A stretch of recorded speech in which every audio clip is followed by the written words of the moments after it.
Hi guys, this is Lauri from the Rasmus. You're listening to Brutally Delicious Podcast. The Brutally Delicious Podcast. The Brutally Delicious Podcast. The Brutally Delicious Podcast. The Brutally Delicious Podcast. Hello, here we go. How are you? Good. You can hear me, right? I can hear you great. Where are you located? Right. Got a nice I'm- green background. Yeah, it's real. I'm in Miami. Oh, lucky you. Yeah, I live here for another couple of weeks. I'm actually moving back to Finland. Oh, really? Yeah, I've lived in the States for 11 years now. But Awesome. I'm moving back. You gonna go back to the gloom, Yeah, to the darkness. to the darkness? They're getting some pretty decent weather now, right? It's starting to be light out again. Yeah, this is the best time of the year. I mean, like May is getting really nice and summer is awesome because we don't have, the sun barely goes down. Like you have this nightless nights and it's just amazing. I mean, I like the winter too, but just I could, in I could portions. never. Yeah, I could never deal with it being 24/7 dark. That would kill me. Yeah, where you located yourself? I'm in Richmond, Virginia, Oh, so not too far from you, but not looking like that. That's beautiful. yeah. Anyway, Yeah, let's talk about. We didn't come to talk about the weather, I guess. Let's talk about Rasmus. Absolutely love the single. Thank you. And I'll be honest, doing this show is pretty interesting because I get to hear about a lot of bands that I had never heard of before. And, even if you're super popular, I can't hear everything. So when I came across this, I was like prepping for it, going, wow, I've never heard of these guys before, but this is great stuff. Interesting. And Nice. obviously, people agree, right? Because you're doing really well Spotify wise and in the charts, right? Yeah, there's been some hype. I don't know where that came from, but I'm not complaining. No. It's like a lot of stuff has happened like since we released the song just like a week or two ago.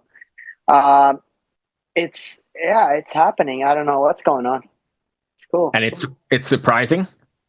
Well, it is. Like, I mean, we have a long career. We have done all kinds of things, but every time you put out a new song, it's always like nerve-wracking, like you don't know how people are going to take it. But I think this time around, it's a bit heavier sound. So I think Right. that has been kind of a positive thing for a lot of people, and including myself. I'm really happy with this new sound because we still have kind of the Rasmus DNA, the melodic stuff, that kind of Slavic, whatever, northern shit. And then we have this heavier riffs and production. So it's a good match. Was that intentional or was that just a natural progression, you think? It was intentional. I mean, I've kind of been in charge a lot of this new album. We had a little like a change in the lineup. Ex-guitarist Pauli, he left the band about 3 years ago, and then we had Empu, this new guitarist. She joined us about 2 years ago, and basically the band kind of broke up for a couple of weeks, and then she joined us, and the rest is kind of history. Like, but I've been more in charge with the new sound and like taking a new course for the band. But yeah, I just feel like this heavier sound also matches better what's going on in the world, and I've been, a bit more bitter and disappointed in some things that happen in my personal life, and so Right. just like you just gotta have the sound matching your own feelings. Okay. So you mentioned it a little bit, but here, let's talk about the record. I mean, the song then. It's described as an anthem for outsiders and a rallying cry for unity amongst division.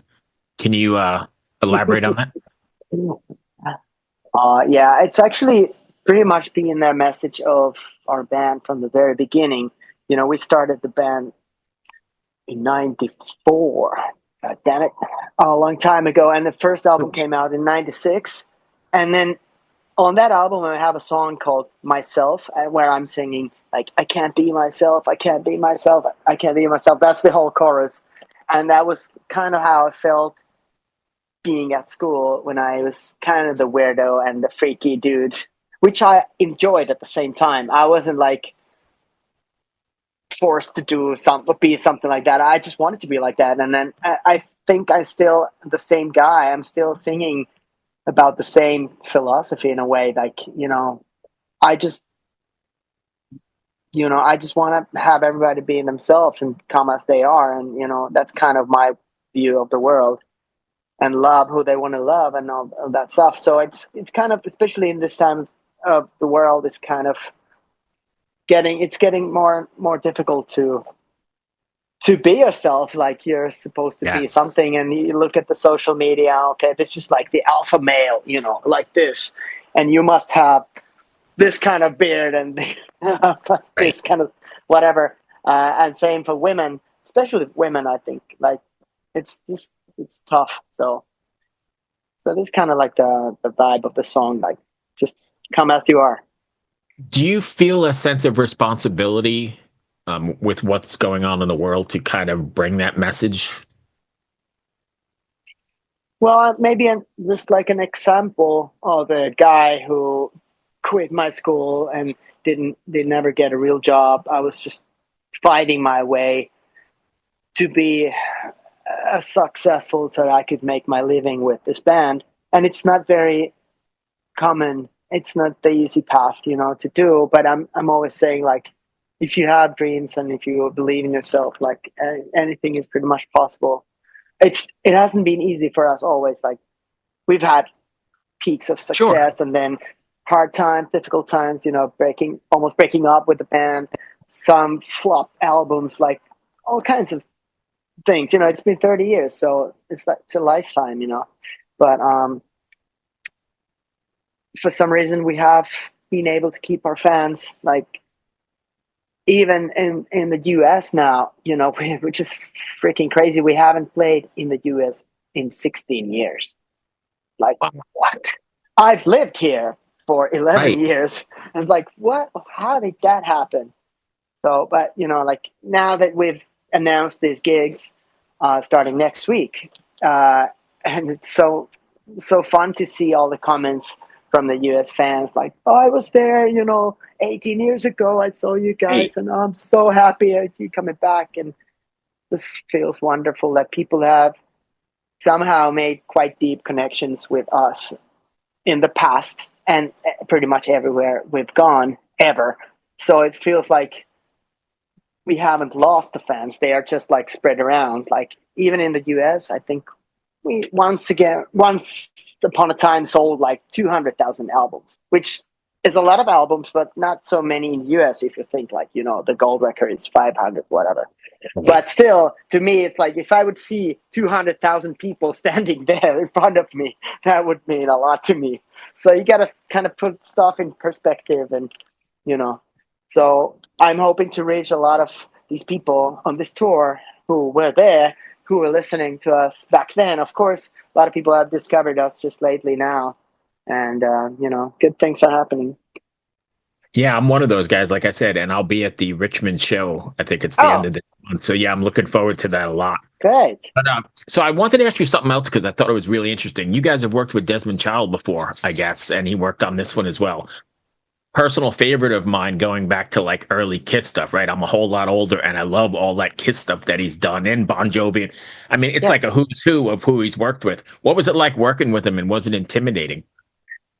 Yeah, I mean, I gotta say, like, I'm a big fan of his songs. Like, ever since I grew up, I was I don't know, like 7 years old. I was listening to Heaven's on Fire. I Was Made for Loving You from Kiss. I was a little too young to be like a hardcore Kiss fan, but I got those songs on a cassette. I was like in my room, like, right. like, even like Living on a Prayer, I think he did, right? Yeah, Living on a Prayer, Poison for Alice Cooper. Like, it's crazy. These songs, like You Give Love a Bad Name, and then pop stuff too, like Living La Vida Loca and stuff like that. So he's incredible songwriter and also personality. Like, I'm much more than just like a songwriter with him. I spent like months and months at his house, like living in the basement and like just like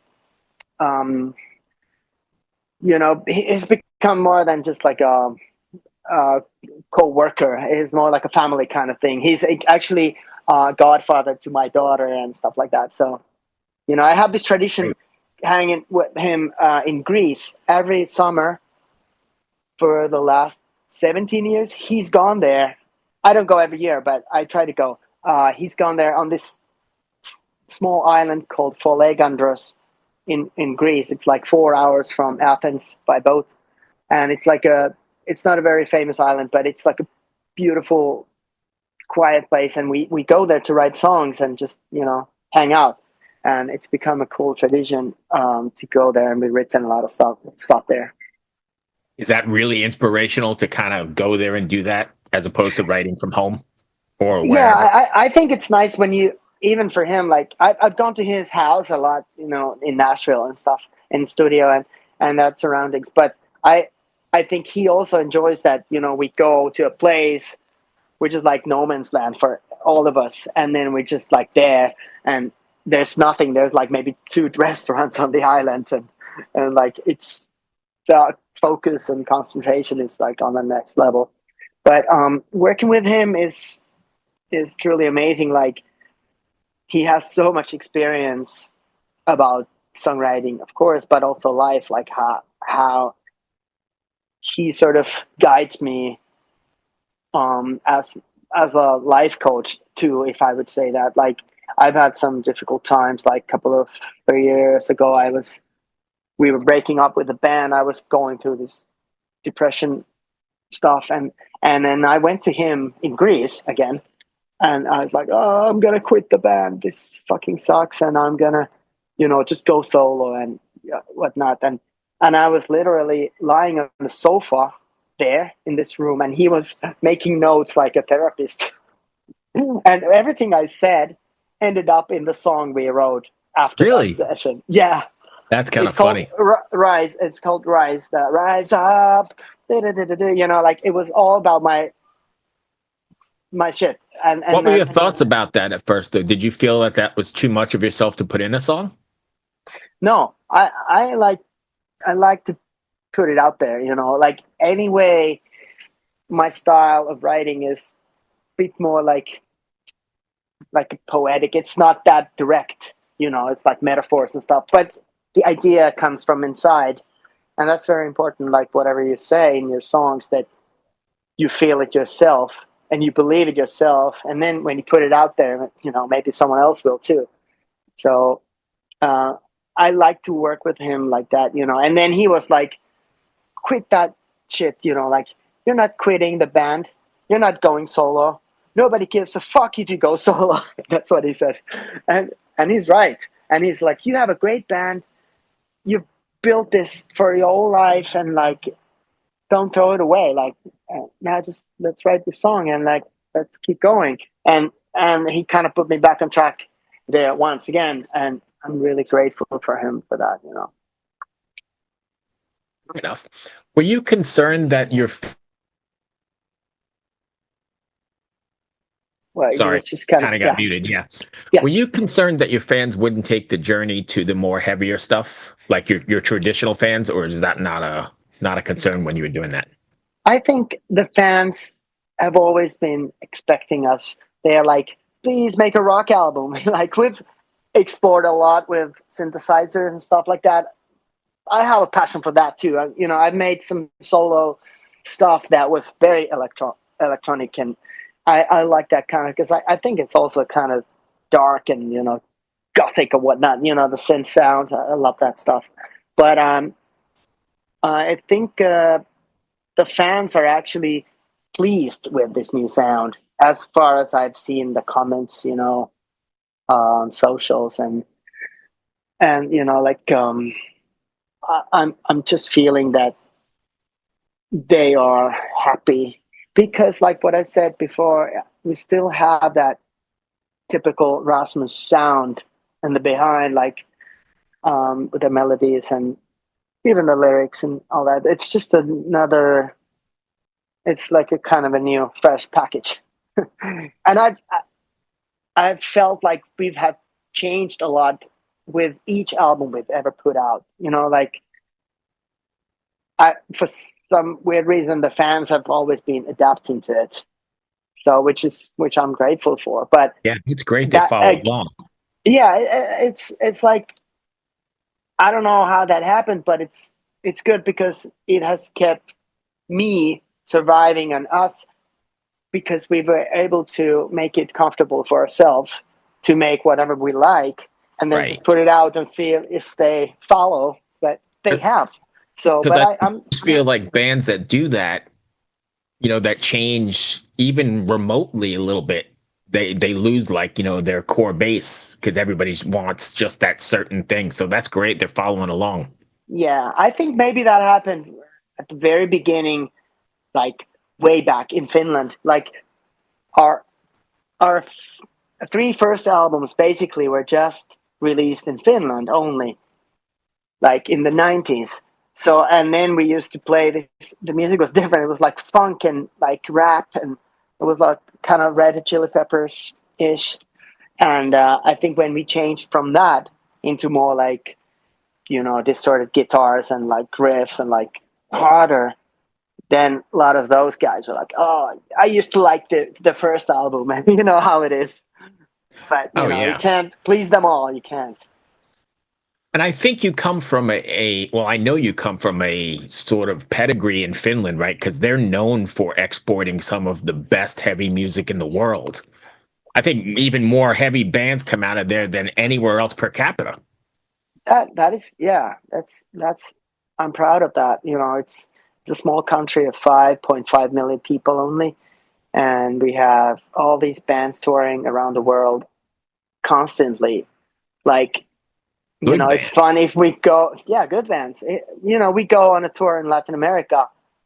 We always meet the Finnish guys. Oh, you guys in the city too, and like, it's fantastic, and all the bands are slightly different from each other. They all have their own unique sound and style, but I think something in the very deep there is like the traditional Finnish something. The Slavic melancholy, that the melody lines, something I can't explain because I'm born into that. I'm born Right. into that being the Finnish guy and like It's got to surviving be the that weather or winter. something, And right? the weather is, of course, it's huge because like instead, like if you would live in Sao Paulo, I would Miami. go play soccer, or Miami. I would play soccer when I was a kid, but I was like, oh, I'm just gonna stay in my room because it's freezing cold and dark, and I'm gonna just play my Right. guitar here and like wait for the spring for 9 months.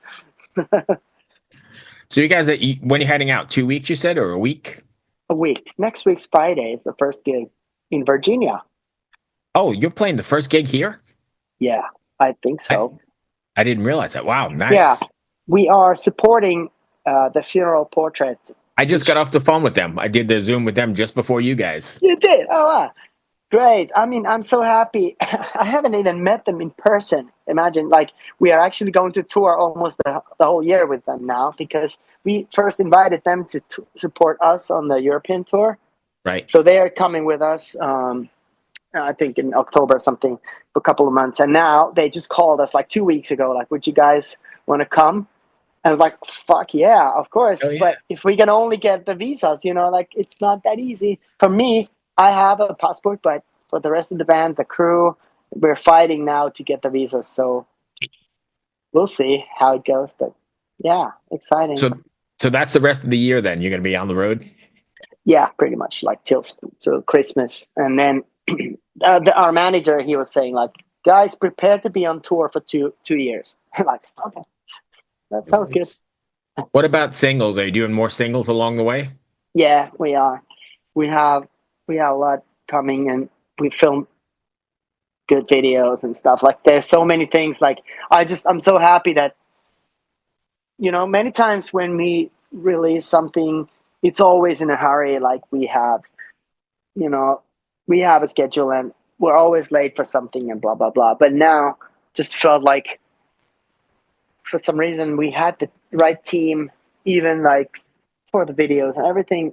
Everything was just like in place and it just happened. Like we have like been able to build a whole surprise for you guys, and it's just a fantastic feeling. Like I can't wait to release all the songs and see, there could be some good surprises. That's great. And if fans want to find you, it's just Rasmus everywhere. Yeah, the Rasmus.com is like the best place to find anything about us. The gigs, merch, music. Yeah. Well, that's all I had. I'm looking forward to seeing you guys here. Maybe it's a week. I don't know. Whenever I think it's the 29th here, so maybe that's 2 weeks. But whatever it is, all right. I'll make a point to come say hello. Yeah, absolutely. Yeah. Thank you for taking the time, my friend. I really dig the stuff, and I'm looking forward to catching up with you. So great. Good to meet you. Take care. Be safe on the road. Cheers. Thanks. Bye. Bye.